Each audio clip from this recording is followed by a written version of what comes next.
दोस्तों, शिबू सोरेन की जिंदगी की 5 ऐसी प्रेरक कहानियां सुनाएंगे जिससे आपकी जिंदगी बदल सकती है।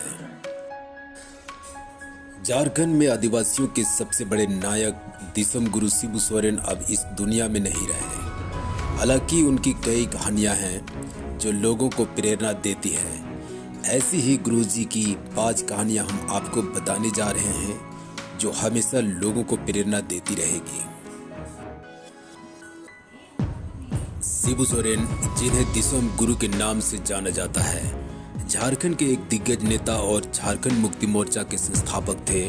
उनके जीवन से जुड़ी कई कहानियां उनकी सादगी, संघर्ष और आदिवासी हितों के लिए समर्पण को दर्शाती है। आइए आपको शिबू सोरेन की वो 5 कहानियां बताते हैं जो किसी को भी प्रेरित करती है।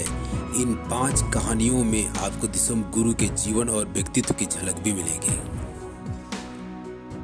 नंबर 1, पिता की हत्या के बाद संघर्ष की शुरुआत। शिबू सोरेन का जन्म 11 जनवरी 1944 को तत्कालीन हजारीबाग जिले के नेमरा गांव में हुआ था। नेमरा गांव अब रामगढ़ जिले में आता है। उनके पिता सोबरन सोरेन शिक्षक थे।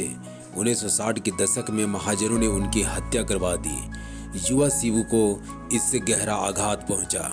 इस घटना ने आदिवासियों पर हो रहे शोषण के खिलाफ आवाज उठाने के लिए उनको प्रेरित किया।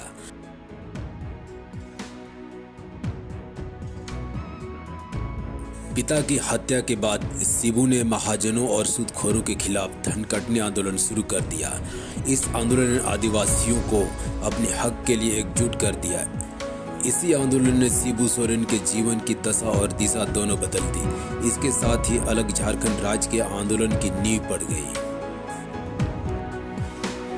वर्ष 1973 में शिबू सोरेन ने धनबाद के एडवोकेट विनोद बिहारी महतो और जाने माने श्रमिक नेता A.K. राय के साथ मिलकर झारखंड मुक्ति मोर्चा की स्थापना की।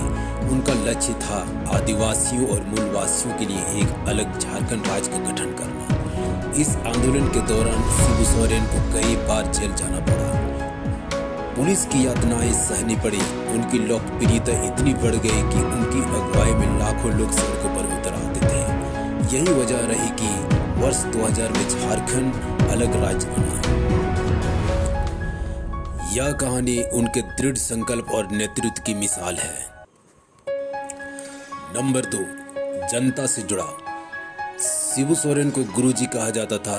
उनकी सादगी उनकी पहचान थी। एक बार जब वे झारखंड के मुख्यमंत्री थे, वे रांची में अपने गांव के दोस्तों के साथ सड़क किनारे चाय की दुकान पर बैठकर बातें करते देखे गए। उनकी यह सादगी और आम लोगों से सीधा जुड़ाव ने ही उन्हें जनता को उनकी सादगी उनकी पहचान थी। एक बार जब वे झारखंड के मुख्यमंत्री थे, वे रांची में अपने गांव के दोस्तों के साथ सड़क किनारे चाय दुकान पर बैठकर बातें करते देखे गए। उनकी यह सादगी और आम लोगों से सीधा जुड़ाव ने ही उन्हें जनता का प्रिय नेता बनाया। एक अन्य घटना में उन्होंने अपने गांव में आदिवासी रीति रिवाजों के साथ सामान्य जीवन जीने की मिसाल कायम की, जो उनकी जड़ों से गहरे जुड़ाव को दिखाता है। नंबर 3, चिरुडी हत्याकांड और विवाद। शिबू सोरेन का जीवन विवादों से भी खाली नहीं रहा। वर्ष 1975 के चिरुडी हत्याकांड में उनका नाम सामने आया, जिसमें उनके समर्थकों पर 10 लोगों की हत्या का आरोप लगा। इस मामले में वर्ष 2006 में उन्हें सजा हुई, लेकिन बाद में वे बरी हो गए। इस दौरान उन्होंने कठिन समय का सामना किया, लेकिन अपने समर्थकों का भरोसा नहीं खोया। यह कहानी उनके जीवन के उतार चढ़ाव और उनकी दृढ़ता को दर्शाती है, क्योंकि उन्होंने इस विवाद के बाद भी जेएमएम को मजबूत रखा। नंबर 4, झारखंड के लिए आजीवन समर्पण। शिबू सोरेन ने अपने पूरे जीवन को झारखंड और यहाँ के लोगों के लिए समर्पित कर दिया। एक बार जब वे कोयला मंत्री थे, उन्होंने आदिवासी क्षेत्रों में खनन के कारण हो रहे विस्थापन के खिलाफ आवाज उठाई थी। उन्होंने हमेशा यह सुनिश्चित किया कि आदिवासी समुदाय की आवाज राष्ट्रीय मंचों पर सुनी जाए। उनकी यह लड़ाई तब भी जारी रही जब वे स्वास्थ्य समस्याओं से जूझ रहे थे। उनकी यह कहानी उनके अटूट समर्पण और सामाजिक न्याय के प्रति प्रतिबद्धता को दर्शाती है। दोस्तों, शिबू सोरेन झारखंड में 3 बार मुख्यमंत्री रह चुके थे। 2020 से 2025 तक राज्यसभा के सदस्य भी रह चुके थे। शिबू सोरेन का निधन 4 अगस्त 2025 को दिल्ली के सर गंगाराम अस्पताल में हुआ था।